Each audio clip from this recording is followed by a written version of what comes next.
Hey, so Castlevania 4, Super Castlevania, So I did that Sequelitis episode on Castlevania 1 and Holy shit, that is old YouTube. Oh my god. Oh, wait a minute. Fuck, that's gonna get demonetized. Oh, I messed up. YouTube's actually, let me restart that because YouTube's actually been getting on my butt about that. It has to be within the first minute. So, Sequelitis, Super Castlevania 4. Hey, so Castlevania 4, Super Castlevania, So I did that Sequelitis episode on Oh, that is old YouTube. Oh my. I definitely didn't have to retake this because I blurted out a word that would have gotten me demonetized in the first minute of the video. Definitely didn't have to do that. But yeah, no, old YouTube is, Mr. Literal, oh my god! Battlefield 3 commercial, oh my god! This is bringing me back! Castlevania 1 and Castlevania 2, and it was a hoot! But I wanted to make some mention of some stuff in Castlevania 4 Supercast. You see, Castlevania 4 gets a lot of praise from some of the gamer guys because it doesn't have a lot of the stupid RPG bullshit from Simon's Quest, and it tries really I think Egoraptor's gonna get me demonetized in the first minute now. Now that I think about it. hard to bring back Castlevania to Castlevania 1. But Supercharged! See, like in Castlevania 1, when you jump, you just kind of committed to a super weird jump arc for the next 2 seconds, and you can only whip forward, and it takes a while to whip, and for some people, this control scheme is unacceptable. Castlevania 4, on the other hand, made movement much more accessible. It's faster paced, and you can whip in whatever the fuck direction you want, up or down or diagonal or... I've often found that in control schemes that people can say are bad, like, they'll talk about a game like, trying to find a game, for instance, like, HMs, for instance, right? Oh, HMs in Pokemon, bad, you gotta have an HM slave, you know, it bad. Then you can, then you look at it from a logical design, right? Look where we've come from HMs in Pokemon, look where we've come from having to have a singular Pokemon that has to know Surf, Rock Climb, Waterfall, Strength, etc., right? We've come a long way from that. That was a product of the era. This was a prototype of its design. And, you know, Wind Waker, I don't like sailing, I like old Zelda games. Okay.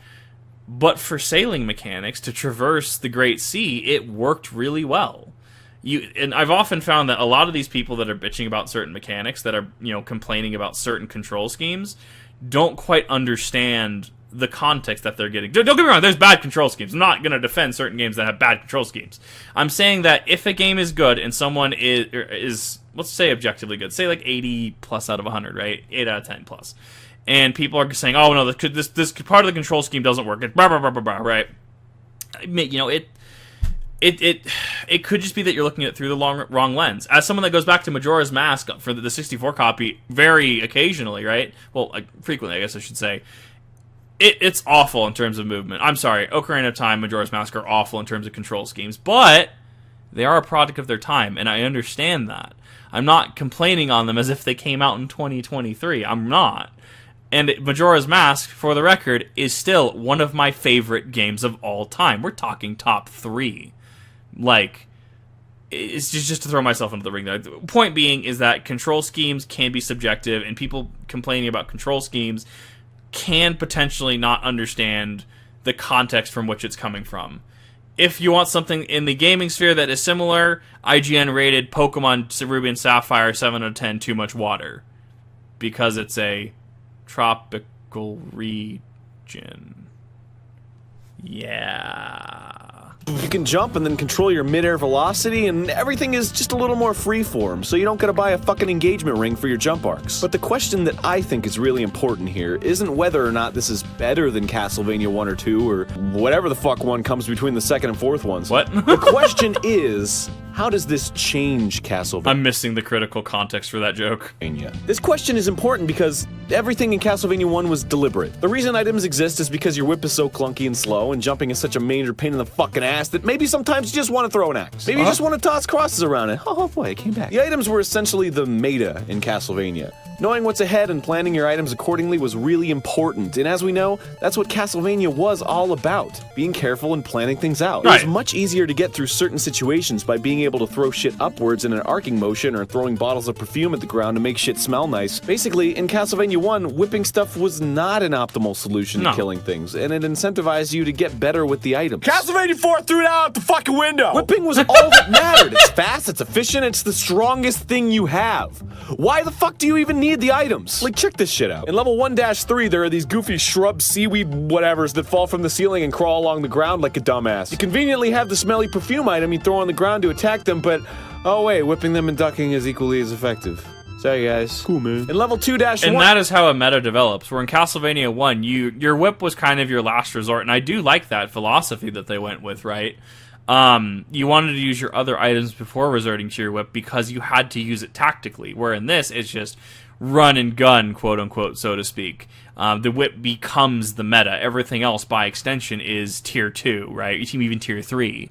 That is how a meta will develop in the games. You see this all the time in FPS games, right? Where you'll have the Kilo 141 in Modern Warfare 2, right? Is pretty cracked for a time. Then you have the Chimera that come out, and that's cracked. Then you got the new weird Desert Eagle fully auto handgun thing, and that becomes, highly used. Or the point is, but there's certain things that come up in development and in testing that just become the meta.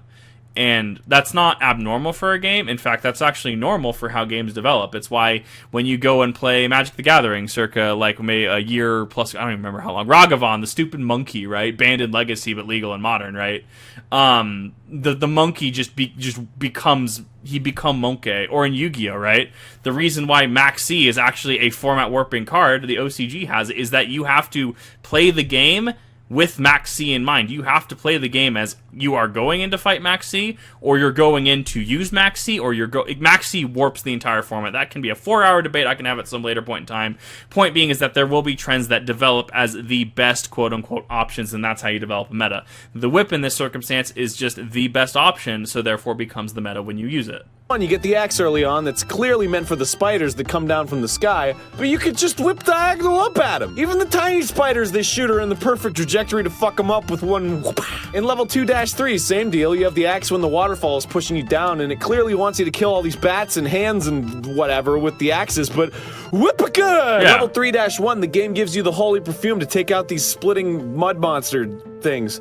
And since the flame it leaves lingers, it attacks them adequately. But you can just stand there and wail on them until they die, and it's actually a better fucking solution. In level 3-3, there are these skeleton snake dragon heads from the wall. Snake! You have the axe, so it makes sense to use it, right? But you can just get in from behind and whack it with the whip without any risk. Why are the fucking items even here? The items did not change to reflect the differences in Castlevania 4's game engine, and the overall design was fucking sloppy. How many times did you throw the knife? Seriously. How many times? Look at you, you're a fucking giant. Shit's always— Dude, I'm gonna be honest, not even playing Castlevania had a knife. That's my answer. I'm gonna get crucified in the comments.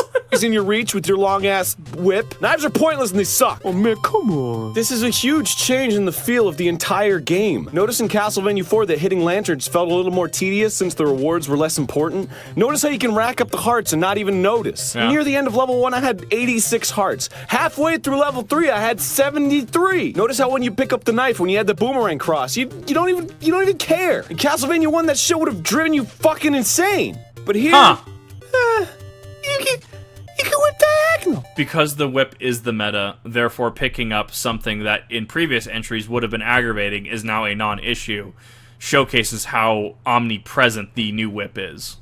You can whip diagonal. Please don't think this is a bad game or a bad sequel. This is an ungraceful sequel. The developers took all the nostalgia from the game, updated the feel to be more accessible, and didn't really think about how it would change everything around. If a brand new game was built from the ground up with Castlevania 4's engine, no one would even think to add something as redundant as a fucking arcing weapon or a throwing knife. The game would probably be designed all around the whip. There'd be more stuff like the swinging hooks. Instead of trying too hard to emulate some kind of source material, the game would have had tons of new ways to interact with the environment and the enemies with the whip. Again, I don't feel that Castlevania is a bad game by any means, and fuck, it has like 1,000,000 levels. But it is a bit misguided, and I feel like it has too much missed potential to not be slightly upset by it. A preceding title should act as an inspiration for a sequel, a launch pad aiming the production towards greater things. The sequel shouldn't be weighed down by irrelevant tradition for the sake of consistency. We've already played the first one, let's see what new stuff the second one can show us.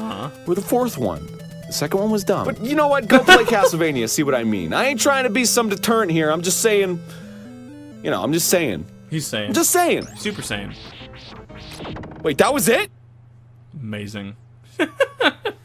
I feel that there is subtext I'm missing there from the abrupt ending, like the game ended abruptly. Well, I mean, obviously, if that was the final boss, right?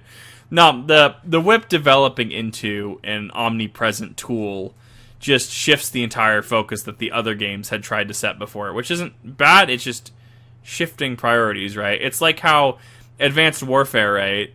Or, you know, kind of emulating that Titanfall feel, so to speak, whether or not which developing. I'm getting at, you know, it's changing the design of Call of Duty in such a way that now you have to deal with, you know, jumpy shenanigans and things that you didn't have to in older Call of Duties. Or Halo 4 and 5 is a little bit more. I don't want to rant on that right now. But yes, no, that was another interesting video. Thank you, Egoraptor, for that. That was an awesome one to close that out around.